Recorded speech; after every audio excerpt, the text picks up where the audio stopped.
अगर आपके घर में कुछ ब्रेड के स्लाइसेस और एक अंडा मौजूद है और आपका कुछ चटपटा खाने का दिल कर रहा है तो जी हाँ, आज की रेसिपी आपके लिए है। रेसिपी आज की बनेगी इंस्टेंट पिज़्ज़ा की रेसिपी। कैसे आप अपने बच्चों को और अपने लिए इंस्टेंट पिज़्ज़ा बना सकते हैं ब्रेड के स्लाइसेस के साथ और अंडे के साथ। बहुत ही इजी रेसिपी और झटपट मिनटों में बनने वाली रेसिपी। कोई डो बनाने का झंझट नहीं है। इंस्टेंट रेसिपी, क्विक रेसिपी और बिलीव मी के बहुत ही मज़ेदार रेसिपी। स्टार्ट करते हैं अपनी रेसिपी। 4 ब्रेड के स्लाइस लिए, 1 अदद अंडा इसके अंदर ऐड किया और यहाँ पे दूध जो है वो गरम मैंने ले लिया है। बहुत ज़्यादा गरम नहीं, लेकिन हल्का गरम दूध जो है वो इसके अंदर थोड़ा थोड़ा करके हम ऐड करेंगे। पहले 1 प्याली मैंने दूध, ये छोटी वाली प्याली है, वो मैंने ऐड कर दिया है। थोड़ा सा दूध हमें जो ज़रूरत होगा हम मज़ीद इसके अंदर आधी प्याली भी ऐड करेंगे। ब्रेड को हमने इस दूध के अंदर अच्छी तरह सोक कर लेना है ताकि ब्रेड हमारी सॉफ्ट हो जाए। हाफ ब्रेड हमारी सोक हो चुकी है तो थोड़ा सा दूध हम इसके अंदर मज़ीद ऐड करेंगे ताकि फुली ब्रेड जो है वो हमारी अच्छी सी सोक हो जाए और बिल्कुल सॉफ्ट सी हमें इसका जो है वो मिक्सचर बनाना है। तो किसी भी स्पैचुलर की मदद से, फोक की मदद से हम इसको अच्छी तरह करेंगे मैश।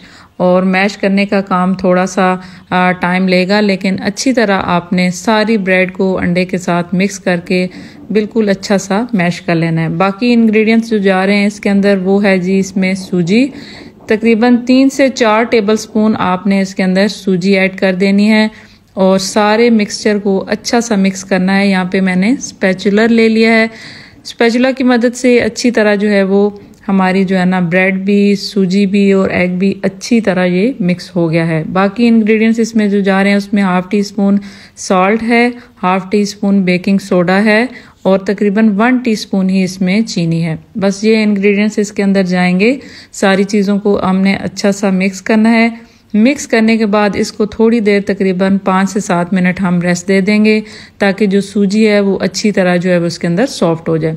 जो चिकन है वो मैंने थोड़ा सा चिकन तकरीबन 1 पाव के करीब लिया है और यहाँ पे मेरे पास स्टीम रोस्ट का मसाला पड़ा था, उसी के अंदर मैंने डिप कर दिया। आप अगर फ्रेश बनाना चाहते हैं तो इसमें नमक, मिर्च, हल्दी, धनिया, थोड़ा सा दही और गरम मसाला पाउडर और ये वाली चीज़ें डाल के थोड़ा सा आप चाहें तो फूड कलर भी ऐड कर सकते हैं और लहसुन अदरक का पाउडर मिला दें या दूसरा पेस्ट मिला दें। बस ये सारी चीज़ें आपने मैरिनेट करके इसको भी मैंने 5 से 10 मिनट तकरीबन छोड़ा है और इसके बाद हम इसे पैन में डाल के अच्छा सा ड्राई कर लेंगे और कुक कर लेंगे। इन चीज़ों के अंदर जो है वो थोड़ा सा पैन के अंदर मैंने ऑयल भी ऐड किया है, 1 से 2 टेबलस्पून। यहाँ पे 1 आधा प्याज और 1 अदर टमाटर भी मैंने ऐड कर दिया है। अगर आपके पास शिमला मिर्च भी अवेलेबल है तो वो भी आप इसके अंदर ऐड कर सकते हैं। हम बिल्कुल बेसिक से इंग्रेडिएंट्स के साथ बनाएंगे ये पिज़्ज़ा जो हर घर में मौजूद होंगे और टेस्ट में इंशाल्लाह ये लाजवाब पिज़्ज़ा होगा। इसको हमने अच्छा सा कर लिया ड्राई और बस ये ऑलमोस्ट ड्राई हो चुका है और अंदर से टेंडर भी हो गया।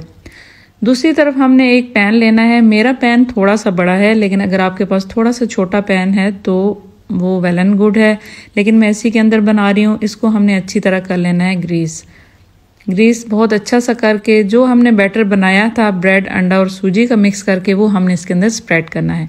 मैं इतना ही स्प्रेड करूँगी जितना मुझे पिज़्ज़े का साइज़ चाहिए। तो बस हमने बैलेंस अच्छी तरह करना है, कहीं से मोटा पतला ना हो। इसको स्प्रेड करके मैंने 3 से 4 मिनट ढक के पका लिया है। अब ये हमारा फ्लिप करने के लिए तैयार है। दूसरी साइड हम इसकी कुक करेंगे और किसी प्लेट के ऊपर इस तरह हमने रख के फ्लिप कर लेना है। दूसरी साइड देखिए आपने अच्छी क्रिस्पी सी गोल्डन सी कलर जो है वो इसका आ चुका है, अच्छा कुक हो गई है ये साइड। अब हम इस साइड पे अपनी जो पिज़्ज़ा की सारी चीज़ें हैं वो असेंबल कर लेते हैं। यहाँ पे सबसे पहले पिज़्ज़ा सॉस मैंने ऐड की। अगर आपके पास पिज़्ज़ा सॉस नहीं है तो आप इसकी जगह टमाटो केचप भी ऐड कर सकते हैं, कोई इशू नहीं है। कोई चीज़ अगर आपके पास नहीं है तो उसके अल्टरनेट भी आप ऐड कर सकते हैं। तो ये सारा हमने बेस के ऊपर फैला लिया है। इसके बाद जो हमने चिकन तैयार किया है टमाटर और प्याज ऐड करके, उसको हमने पूरे पिज़्ज़ा के ऊपर अच्छी तरह स्प्रेड कर देना है। चिकन को हमने पूरा बैलेंस करके स्प्रेड कर लिया है।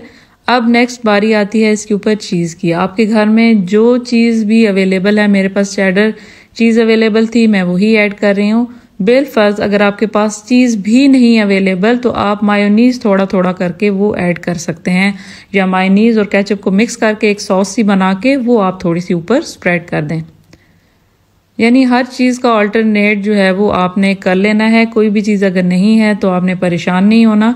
अच्छा, कुछ प्याज और टमाटर मैं ऐड कर रही हूँ। अब मेरे पास यहाँ पे शिमला मिर्च नहीं थी तो उसका अल्टरनेट मैंने ये किया कि मैंने ये ग्रीन चिलीज हैं इनको बारीक बारीक कट करके ऐड किया। लेकिन आपने देखना है कि तीखी वाली नहीं हो ताकि बच्चों के मुंह में जाएं तो बहुत ज़्यादा कड़वी ना लगे। ये तीखी वाली नहीं थी तो मैंने ये ऐड कर ली। बस एंड पे थोड़ा सा मैंने ऑरिगानो इसके ऊपर स्प्रेड किया है। थोड़ी सी चीज़ बची थी वो भी स्प्रेड कर दिया है। बिल्कुल लास्ट में इसके ऊपर मैंने जो है वो ऑलिव ऐड किए। अगर आपके पास नहीं है तो आप स्किप कर दें, कोई इशू नहीं है। इसके बाद जो है बिल्कुल लास्ट में चिली फ्लेक्स ऐड किए हैं और बस ये हमारे कंप्लीट हो गया। अब ढक के इसको तकरीबन इसको भी 4 से 5 मिनट बिल्कुल मीडियम फ्लेम पे हमने इसको कुक करना है। 4 से 5 मिनट के बाद देखें जी हमारा पिज़्ज़ा कितना ज़बरदस्त कुक हो गया। और बिलीव में इसकी इतनी मज़े की जो नीचे डो थी ना वो सॉफ्ट बनी, कुक इतनी जल्दी हो गई कि ये तकरीबन पिज़्ज़ा 10 मिनट में जो है वो आपका रेडी हो जाता है। कोई आपको डो वगैरह खमीर डाल के राइस करने का वो इशू नहीं होता।